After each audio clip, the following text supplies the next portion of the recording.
But there were days when Gia was also too busy to play. Word came in from the fishermen up the coast that a school of fish was passing through the channels, and then every fishing boat made haste to sail out of the bays and inlets into the main currents of the sea. Early in the morning, sometimes so early that the light was still that of the setting moon, Gia and his father sailed their boat out across the silvery sea to let down their nets at dawn. If they were lucky, the nets came up so heavy with fish that it took all their strength to haul them up, and soon the bottom of the boat was flashing and sparkling with the wriggling fish. Sometimes, if it were not seed time or harvest, Kino went with Gia and his father. It was an exciting thing to get up in the night and dress himself in his warm padded jacket tied around his waist. Even in summer,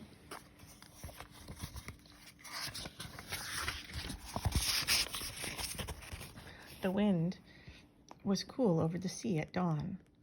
However early he got up, his mother always got up too, and gave him a bowl of hot rice soup and some bean curd and hot tea before he started.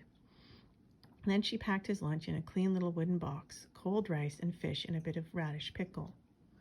Down the stone steps of the mountain path, Kino ran straight to the narrow dock where the fishing boats bobbed up and down on the tide.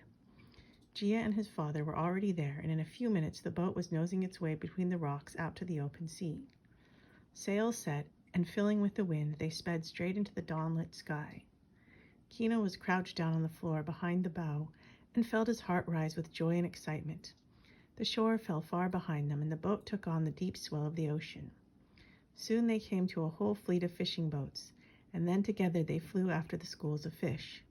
It was like being a bird in a flock, flying into the sky. How exciting it was, too, to pull up the fish.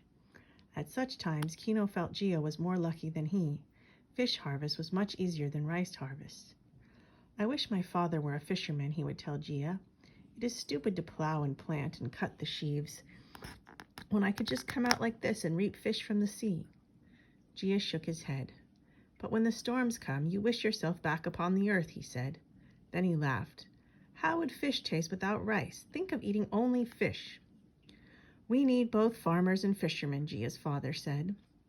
On days when the sky was bright and the winds mild, the ocean lay so calm and blue that it was hard to believe that it could be cruel and angry. Yet even Kino never quite forgot that under the warm blue surface the water was cold and green. When the sun shone, the deep water was still. But when the deep water moved and heaved and stirred, then Kino was glad that his father was a farmer and not a fisherman. And yet one day it was the earth that brought the big wave. Deep under the deepest part of the ocean, miles under the still green waters, fires raged in the heart of the earth. The icy cold of the water could not chill those fires. Rocks were melted and boiled under the crust of the ocean's bed, under the weight of the water, but they could not break through. At last the steam grew so strong that it forced its way through to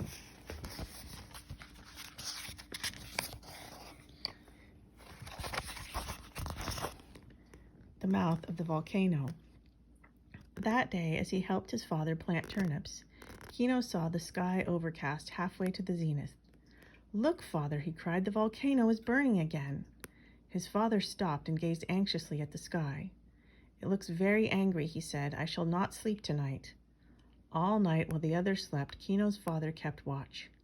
When it was dark, the sky was lit with red, and the earth trembled under the farmhouses.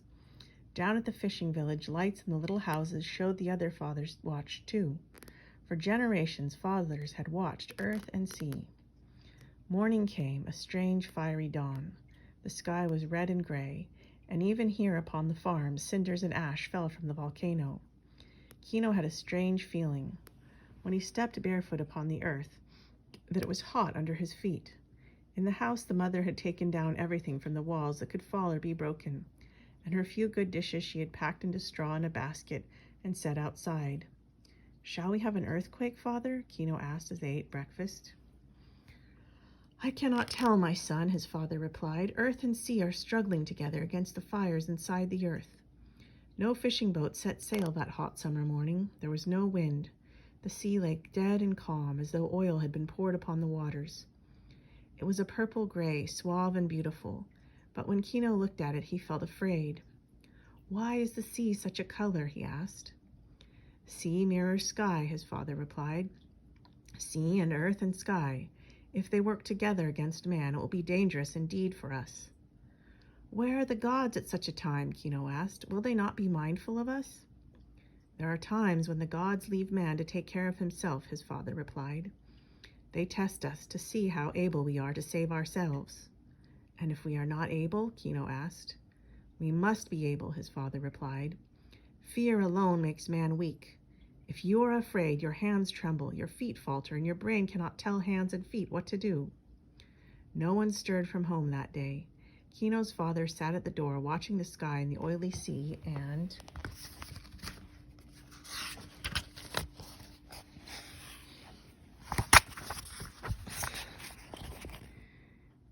Kino stayed near him. He did not know what Gia was doing, but he imagined that Gia, too, stayed by his father. So the hours passed until noon. At noon, his father pointed down the mountainside. Look at Old Gentleman's castle, he said. Halfway down the mountainside, on the knoll where the castle stood, Kino saw a red flag rise slowly to the top of a tall pole and hang limp against the gray sky. Old Gentleman is telling everyone to be ready, Kino's father went on. Twice I have seen that flag go up, both times before you were born. Be ready for what? Kino asked in a frightened voice. For whatever happens, Kino's father replied. At 2 o'clock, the sky began to grow black. The air was as hot as though a forest fire were burning, but there was no sign of such a fire. The glow of the volcano glared over the mountaintop, blood red against the black. A deep-toned bell told over the hills. What is that bell? Kino asked his father. I never heard it before. It rang twice before you were born, his father replied. It is the bell in the temple inside the walls of Old Gentleman's castle. He is calling the people to come up out of the village and shelter within his walls. Will they come? Kino asked. Not all of them, his father replied. Parents will try to make their children go, but the children will not want to leave their parents. Mothers will not want to leave fathers, and fathers will stay by their boats. But some will want to be sure of life. The bell kept on ringing urgently, and soon out of the village a trickling stream of people, nearly all of them children, began to climb toward the knoll. I wish Gia would come, Kino said. Do you think he will see me if I stand on the edge of the terrace and wave my white girdle cloth? Try it, his father said. Come with me, Kino begged. So Kino and his father stood on the edge of the terrace and waved. Kino took off the strip of white cloth from about his waist that he wore instead of a belt, and he waved it, holding it in both hands high above his head. Far down the hill, Gia saw the two figures and the waving strip of white against the dark sky. He was crying as he climbed and trying not to cry.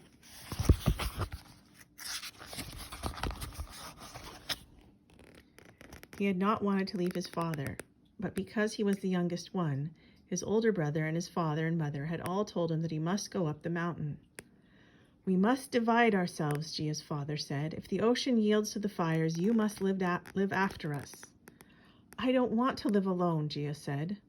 It is your duty to obey me as a good Japanese son, his father told him. Gia had run out of the house crying. Now when he saw Kino, he decided that he would go there instead of to the castle, and he began to hurry up the hill to the farm. Next to his own family, he loved Kino's strong father and kind mother.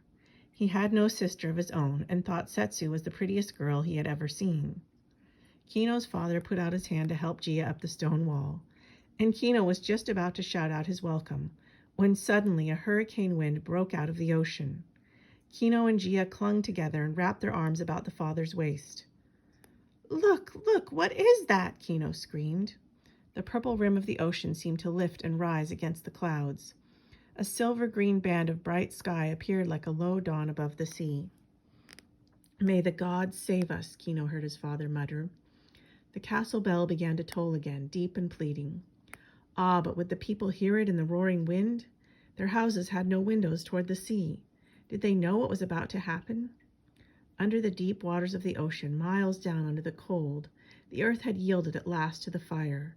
It groaned and split open, and the cold water fell into the middle of the boiling rocks. Steam burst out and lifted the ocean high into the sky in a big wave.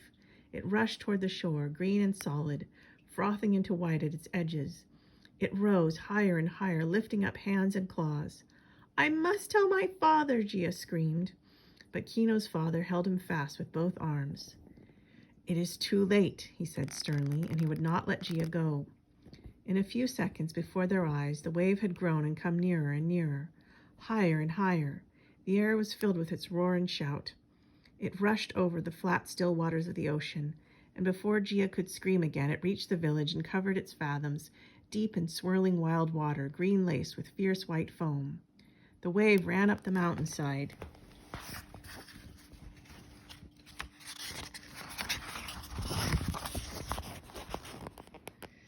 until the knoll where the castle stood was an island. All who were still climbing the path were swept away, black, tossing scraps in the wicked waters.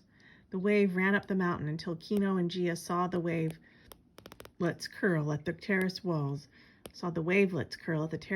upon which they stood. Then, with a great sucking sigh, the wave swept back again, ebbing into the ocean, dragging everything with it, trees and stones and houses. They stood, the man and the two boys, utterly silent, clinging together, facing the wave as it went away. It swept back over the village and returned slowly again to the ocean, subsiding, sinking into a great stillness. Upon the beach where the village stood, not a house remained, no wreckage of wood or fallen stone wall, no little street of shops, no docks, not a single boat. The beach was as clean of houses as if no human beings had ever lived there. All that had been was now no more.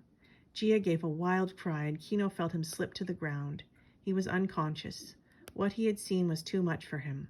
What he knew he could not bear. His family and his home were gone.